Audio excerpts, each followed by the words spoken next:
pengaruhi penilaian masyarakat dengan materi atau uang yang melalui namanya politik uang saat ini. Biarlah rakyat memilih berdasarkan penilaian mana yang terbaik, yang pantas menjadi wakil mereka. Jangan pengaruhi itu gitu. Dengan uang, dengan ini. Sedangkan Tuhan saja tidak menggunakan kekuasaannya untuk menjamming suara malaikat gitu. Marilah kita bersama bangkit dan bersatu untuk kembali ke Pancasila. Marilah wujudkan cita-cita proklamasi.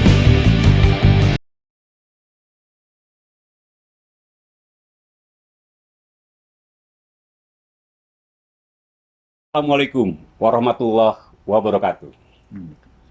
Jumpa lagi sahabat Komju TV dalam acara Temu Tokoh. Hari ini kita kedatangan tamu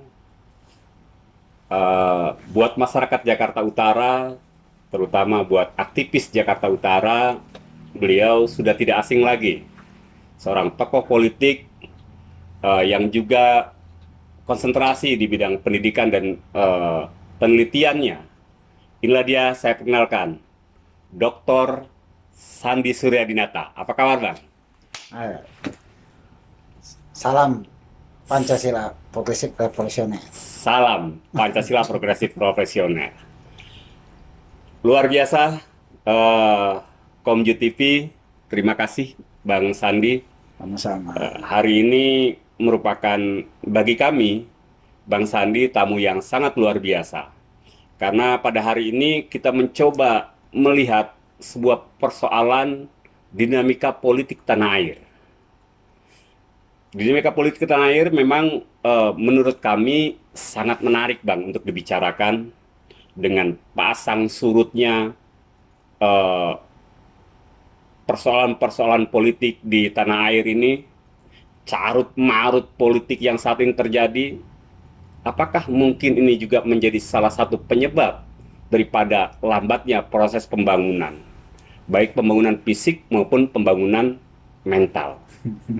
Sistem politik dan pemilu yang hingga hari ini kita belum menemukan model yang ideal, sehingga terpilihnya orang-orang yang kemudian tidak aspiratif bagi masyarakat pemilih.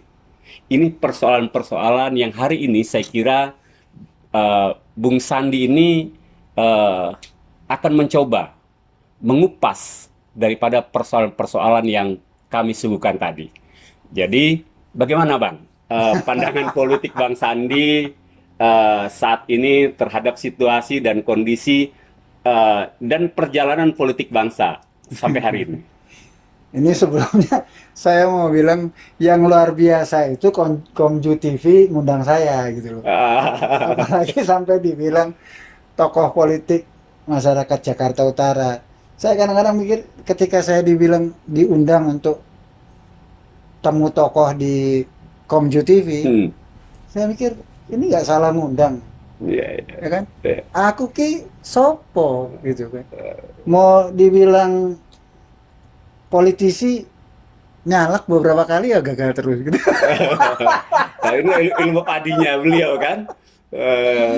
Terus beliau merendah terus.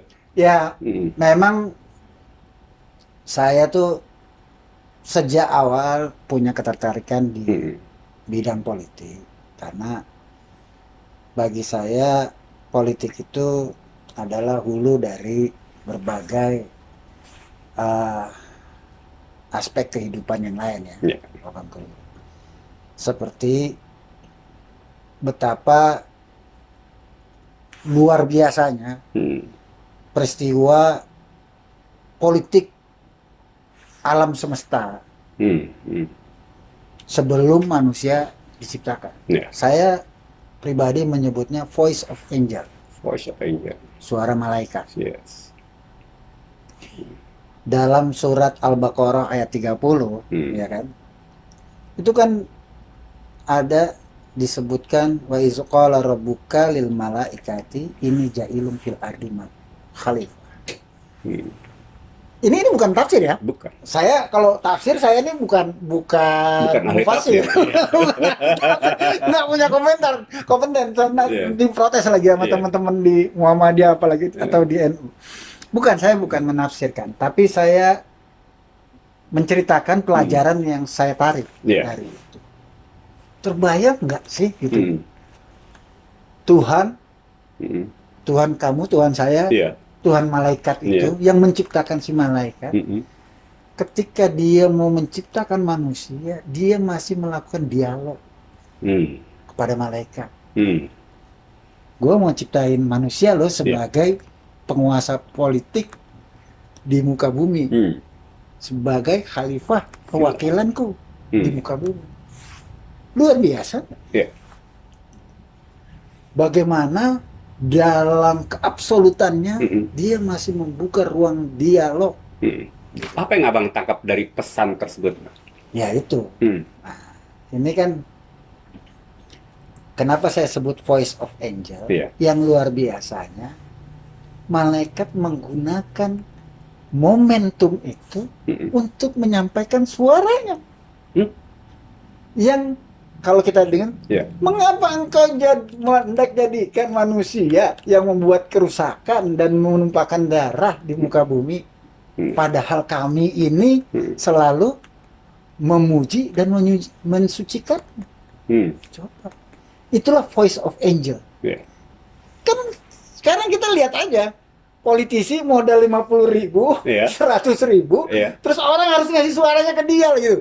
Sedangkan Allah yang maha pencipta, yang maha pemurah itu Ah. masih memberikan kesempatan malaikat untuk bersuara berbeda dengan ini gitu.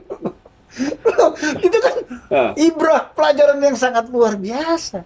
Jadi potret kekinian dengan potret pesan malaikat itu Iya, maksud saya korelasi. suara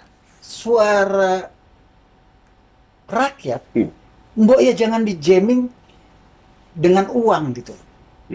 Oke. Jangan pengaruhi penilaian masyarakat dengan materi atau uang yang melalui namanya politik uang saat Iya. ini. Biarlah rakyat memilih berdasarkan penilaian mana yang terbaik, yang pantas untuk menjadi wakil mereka. Jangan pengaruhi itu dengan uang, dengan ini. Sedangkan Tuhan saja tidak menggunakan kekuasaannya untuk menjamming suara malaikat gitu. Oke, jika itu terjadi, Bang, analisanya kesalahan sistem atau pada proses edukasi masyarakat, Bang? Ya. Pertama, sistemnya memang sangat mendorong Ya.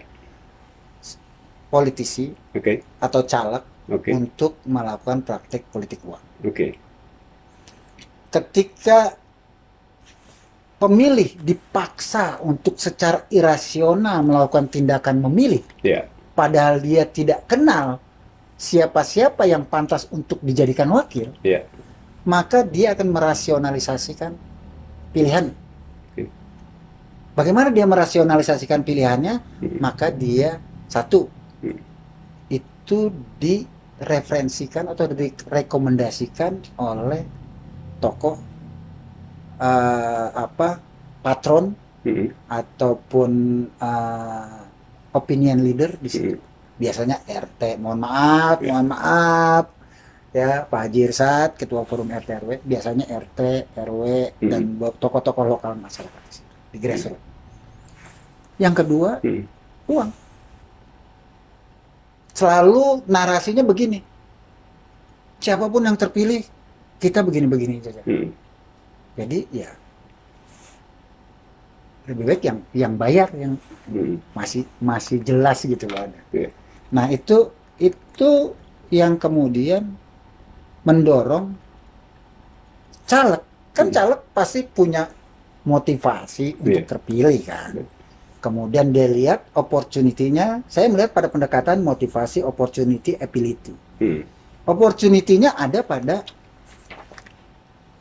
pola politik uang. Ability-nya dia punya uang, punya jaringan. Yaitu jaringan-jaringan suara itu.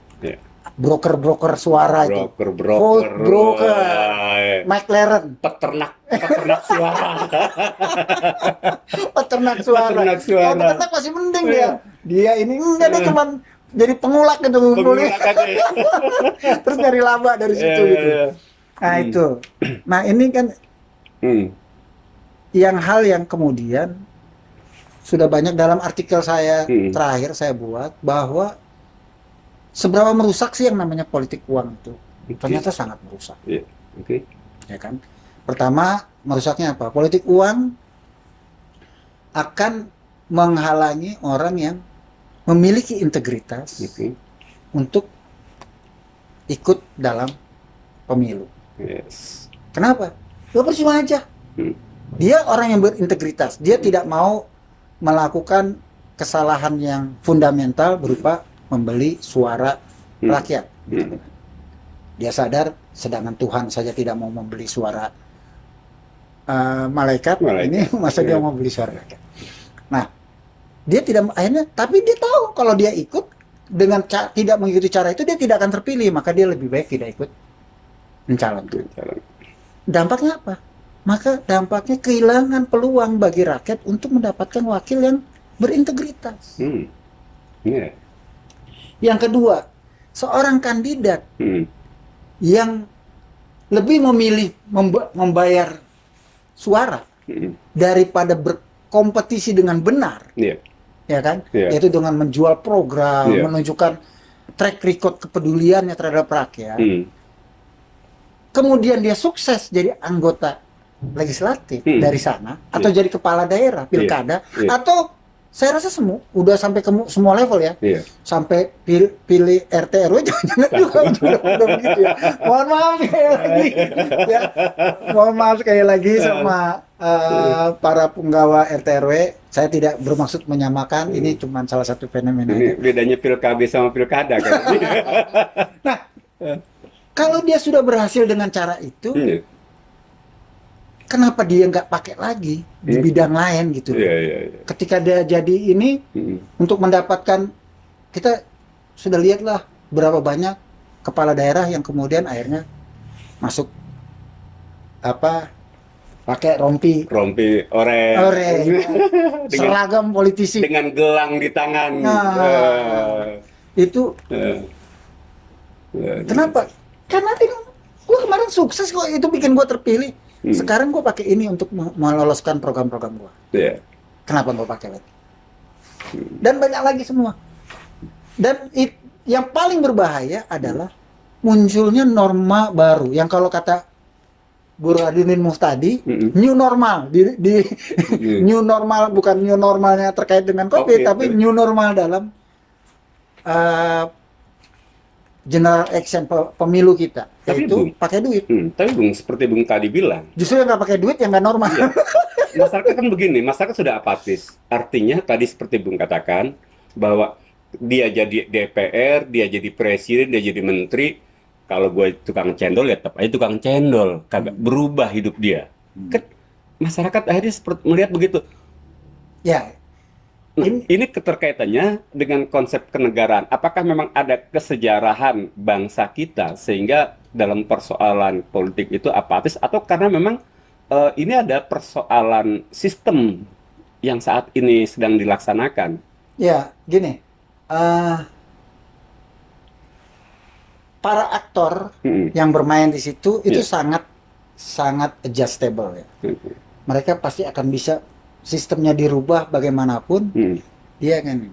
Sistem sekarang pun sebenarnya sudah cukup lumayan juga. Saya bilang belum memuaskan, cukup lumayan karena memang sudah ada sanksi-sanksi pidana untuk tindakan politik uang. Dan beberapa memang sudah terjadi aktor politik uang itu ditangkap dan kemudian dipidana. Tetapi itu sangat dalam jumlahnya sangat tidak memuaskan gitu, karena terindikasi 57% katanya itu sudah pelaku caleg itu memang pelaku politik uang.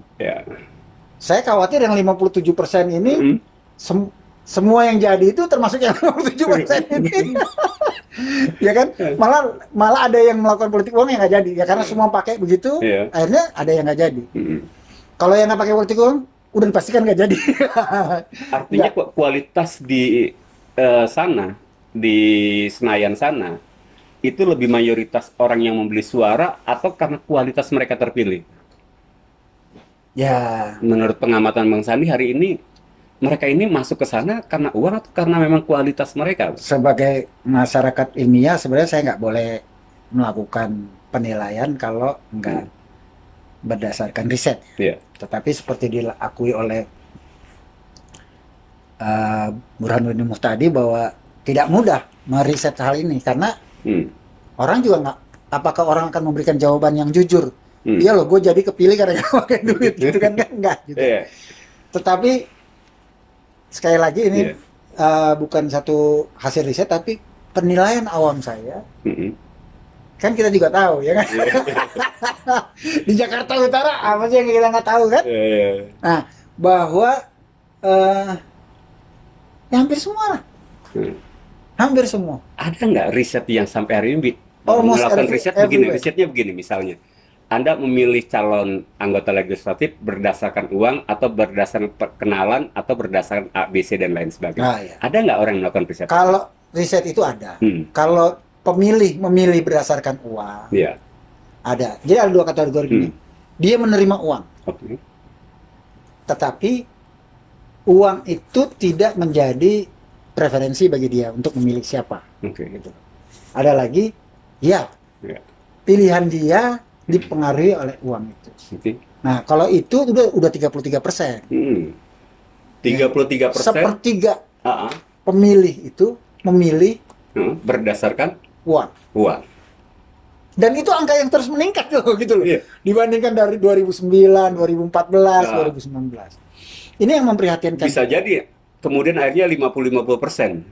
Nah, kemungkinan. yang memprihatinkan kita, Iya. kemudian opini publik terhadap perilaku politik uang ini Iya. udah sangat permisif. Hmm. Jadi 70% lebih menganggap lumrah perilaku politik uang itu sesuatu hal yang lumrah. Belum, Bro. Jadi sesuatu tindakan yang tadinya secara sosial tercela, secara moral agama itu, kalau dalam keyakinan orang Islam itu Iya. yang menyuap dan disuap itu neraka, Iya. dan secara hukum ilegal Hmm. itu dianggap lumrah. Nah, ini yang lebih memprihatinkan bagi saya. Tren ini ke depan mungkin orang tidak lagi menganggap ada yang salah dengan politik uang. Oke. Untuk menyelesaikan persoalan-persoalan dan memberikan solusi persoalan-persoalan tadi untuk mengarah kepada terbentuknya masyarakat Pancasila yang progresif revolusioner, Ya. sistem politik seperti apa yang idenya Bang Sandi, atau sistem pemilu seperti apa yang ideal untuk masyarakat Indonesia agar terbentuknya masyarakat yang Pancasilais, progresif dan revolusioner tadi? Ya, supaya terbentuk kerakyatan yang dipimpin oleh hikmah kebijaksanaan, bukan oleh uang. Ya kan, gitu kan. Sebagai kaum Pancasila progresif revolusioner, Iya. kita tentu mengharapkan politik kita bersandikan pasal sila yang keempat, yaitu kerakyatan yang dipimpin oleh hikmah kebijaksanaan dalam permusyawaratan perwakilan. Artinya harus ada awareness, kesadaran seluruh pihak dari masyarakat sivil, dari civil society yang ada di Indonesia ini, untuk menetapkan peran melawan politik uang sebagai prioritas strategis mereka. Apa itu prioritas? Sesuatu hal yang secara strategis bersifat jangka panjang. Kalau strategik itu kan selalu terkait dengan jangka waktu yang panjang dan broadening impact gitu loh. Pengaruh yang luas ke berbagai aspek. Gitu. Hukumnya iya gitu kan. Penyelenggara iya, masyarakat pemilih iya, pokoknya kita luas. Tentang perang uang harus ada, bukan hanya sampai pada tingkatan deklaratif, cuma sekedar bikin fakta integritas, Oh. perang melawan politik uang. Enggak. Nggak. Tapi memang melakukan tahapan-tahapan sosialisasi, public edukasi, brand management, negatif brand management. Ini sangat penting. Bagaimana kita membangun lagi brand Iya. bahwa politik uang itu perbuatan tercela. Bahwa para broker suara, vote broker tadi Iya. adalah para pengkhianat bangsa. Pengkhianat yang akan memecah belah dalam Yang akan pengamalan menghancurkan persatuan Indonesia. negeri ini. Luar biasa. Yang akan bertentangan dengan Pancasila. Pengkhianat Pancasila itu vote broker. Ini harus dibangun. Karena banyak kawan-kawan tidak sadar gitu. Dia pikir benar itu. Itu benar-benar aja lumrah saja. Tapi kita harus bangun ini. Kita ajak organisasi-organisasi dakwah, ayo. Ini yang harus kita bangun. Kalau hulunya saja sudah keruh, Iya. bagaimana air di hilirnya mau jernih? Mau jernih. Sedangkan kalau di hulunya jernih aja, di Ke bawahnya dia masih bisa keruh, kotor, iya kan? gitu. Apalagi kalau udah keruh di hulunya, udah keruh di pemilunya. Artinya proses pembenahannya dimulai dari orangnya, sistemnya. Ada 1 menit untuk kita menyampaikan itu, Pak. Jadi yang seharusnya dua-duanya, secara sistemik maupun secara kultural. Kultural. Ya, kalau kultural tadi orangnya. Iya. Tetapi saya khawatir tidak ada kesungguhan kalau dari sisi sistem. Sistem kan yang bangun mereka. Iya. Mereka yang sekarang di legislatif, Iya. di eksekutif, Iya. yang mungkin mereka itu sudah kaum mediocre, orang-orang yang tidak kompeten, Iya. tidak memiliki kelayakan Iya. untuk pada posisi pengelola negara. Harus Kalau kita serahin kepada mereka, saya pesimis. amputasi kalau gitu. Apalagi mereka nanti sudah kepikir, saya nanti mau memperpanjang posisi politiknya, mau pakai politik uang juga kalau kita ini ya. Maka kita edukasi publik. Edukasi. Yang hanya mungkin bagi saya, public education. Public education. Kita menggunakan kelompok-kelompok, organisasi-organisasi masyarakat madani untuk perang melawan politik uang.